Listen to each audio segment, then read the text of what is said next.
The Canucks made a move that honestly caught a lot of people off guard, and at the same time, the front office finally spoke about what the heck their real plan is moving forward.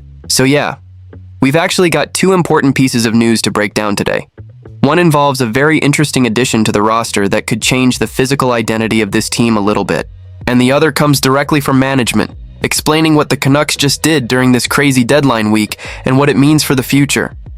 And trust me, when you hear the reasoning behind all of this, it raises some really interesting questions about where this team is heading next. But before we get into it, real quick, if you're a true Canucks fan and you enjoy talking hockey like this, hit the like button and consider subscribing. This channel is brand new, we're just getting started, and the goal right now is to reach our first 600 subscribers with real fans who live and breathe this team. So let's start with the first piece of news because this one really surprised a lot of people today. The Vancouver Canucks have officially claimed forward Curtis Douglas off waivers from the Tampa Bay Lightning, and the news was first reported by NHL insider Elliotte Friedman. Now, if you don't know much about Curtis Douglas yet, the first thing you're going to notice about him is the size. This guy is absolutely massive. We're talking about a forward who is 6'9" and around 242 pounds. That's not just big for a hockey player, that's enormous even by NHL standards. And the Canucks clearly had a very specific reason for bringing someone like that into the lineup. Douglas is 26 years old and was originally drafted in the 4th round of the 2018 NHL draft by the Dallas Stars, 106th overall. Since then, his path to the NHL hasn't exactly been straightforward. He's spent the last several seasons grinding through the American Hockey League, playing for teams like the Belleville Senators, the Toronto Marlies, and the Tucson Roadrunners. Over that time, he played 261 AHL games, putting up 37 goals and 61 assists for 98 points. So he's not just a pure fighter, and there is at least some offensive ability there. But let's be honest, the reason teams look at Curtis Douglas is pretty obvious. Physical presence. Last year, he signed a 2-year contract worth $1.55 million, which comes out to a $775,000 salary per season, basically league minimum. That kind of contract makes him a very low-risk addition for a team that just wants to see what he can bring. This season, he's been splitting time between the Tampa Bay Lightning and their AHL affiliate, the Syracuse Crunch. With the Crunch, he played 6 games and picked up 1 assist, but the more interesting numbers come from his time in the NHL. Douglas appeared in 29 NHL games, putting up 2 assists, but also racking up 92 penalty minutes and 8 fighting majors. 8. That actually has him tied for second in the entire NHL this season for fighting majors, alongside Mathieu Olivier and Arbor Shakaj, with only Ross Johnston from the New York Islanders having more. And according to Hockey Fights voters, Douglas has a 4 wins, 5 losses, and 1 draw record in his fights this season, including preseason bouts. So yeah, this is a guy who isn't afraid to drop the gloves. But here's the interesting part. Despite being 6'9", he actually hasn't been as physical as you might expect. In those 29 games, he recorded 32 hits, which works out to 11.09 hits per 60 minutes.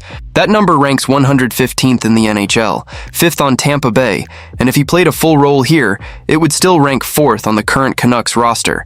So he's big, he fights. But there's still a question about whether he can consistently impose himself physically. And this move happened right as we were heading straight into the NHL trade deadline, literally about 30 minutes before the deadline hit. At that moment, Vancouver still had 3 pending unrestricted free agents on the roster, Teddy Blueger, Evander Kane, and David Kampf, which made the whole situation feel even more unpredictable. But that's where the second big part of today's story comes in. Because after this wild week of moves, Canucks general manager Patrick Allvin finally spoke to the media on trade deadline day, and he actually gave fans a pretty clear explanation of what the organization is trying to do right now. And when you look at everything the team did this week, it starts to make a lot more sense. Over the past several days, the Canucks made 5 trades and claimed 1 player on waivers. Here's the full breakdown of what happened. Tyler Myers was traded to Dallas in exchange for a 2nd-round pick and a 4th-round pick. Jet Wu was sent to San Jose in a deal that brought defenseman Jack Thompson to Vancouver. Connor Garland was traded to Columbus for a 2nd-round pick and a 3rd-round pick. Curtis Douglas, of course, was claimed off waivers. Lukas Reichel was traded to Boston for a 6th-round pick, and David Kampf was moved to Washington for another 6th-round pick. So when you add it all up, Vancouver walked away from this week with 2 2nd-round picks, 1 3rd-round pick, and 2 6th-round picks, plus the 23-year-old defenseman Jack Thompson. That's a pretty significant amount of future assets. And according to Patrick Alvin, that was exactly the goal. He explained that the team wanted to accumulate draft picks and younger players, ideally 25 years old or younger, while also spreading those picks across multiple draft years, instead of loading everything into a single class. In other words, the Canucks are clearly thinking about building sustained depth for the future, not just chasing short-term moves. But the part of his comments that really stood out to me was what he said about Curtis Douglas. Alvin said that with so many young players coming into the lineup, the organization wants them to feel safe on the ice. He basically admitted that the team has been looking for someone with more size and toughness, someone who can make sure the younger guys aren't getting pushed around every night. And that's why when Douglas became available on waivers, the front office felt it was worth taking what Alvin called a free look at the player. They've been watching him for years in the American League. They saw what he did with Tampa Bay this season, and they believe he could be a good fit. And honestly, as a fan, I kind of understand that logic. If you're bringing more young players into the lineup, especially from Abbotsford, you need some protection out there. Alvin even talked about how closely he's been working with Ryan Johnson, the assistant general manager and the general manager of the Abbotsford Canucks, constantly discussing which young players might be ready for an NHL opportunity. Development is clearly becoming a huge focus for this organization. And Alvin made it very clear that the team does not want to rush that process. He said that development paths for NHL players are rarely linear, and the key is patience. Putting players in the right situation so they can succeed, not forcing them into roles they're not ready for yet. At the same time, he also spoke directly to the fans, and honestly, I thought this part was interesting. Alvin said fans should actually be happy and excited because the team isn't starting from scratch. In his view, there are already good pieces on the roster performing well, and by adding more draft capital and continuing to draft smartly, the organization can build something stronger over the next couple of years. The long-term goal?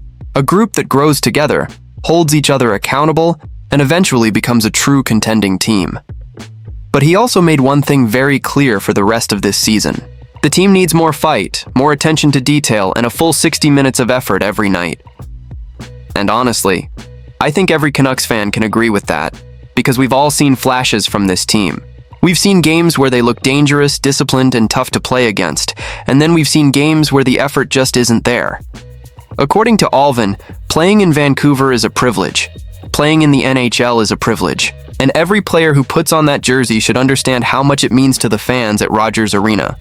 Now the team turns the page and heads into the next stretch of the season.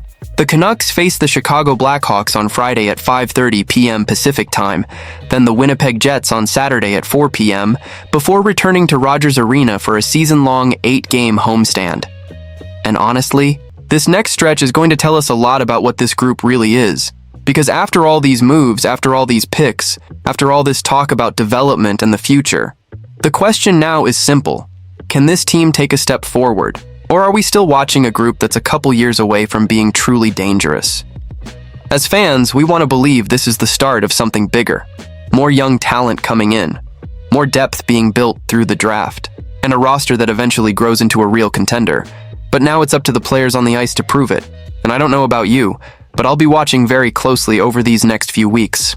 If you made it this far in the video, drop a comment and tell me what you think about these moves. Do you like the direction the Canucks took at the trade deadline? And what do you think about bringing in Curtis Douglas? Also, if you enjoyed this breakdown, leave a like on the video. It really helps the channel a lot. And don't forget to subscribe to Canucks Nation Report. The channel is brand new. We're building a community of real Canucks fans here, and the goal right now is to reach our first 600 subscribers. Thanks for watching. And let's see where this next chapter of Canucks hockey takes us.